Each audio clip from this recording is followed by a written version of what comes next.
wayahna urang lamun masa jalma mukmin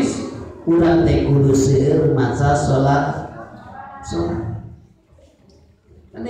eta salah sawios ciri-ciri jalma anu mukmin ku ngaos salat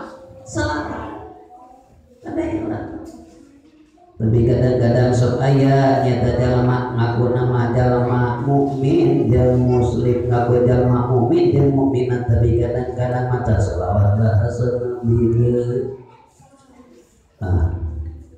aya begitu bercakap dina urang salat eta teh maca selawat sakurna itu tapi teu aya anu khusus keur manehanna mah kumaha bios mah tapi urang teh kudu saling hargai menghar artinya urang sana hormati menghormat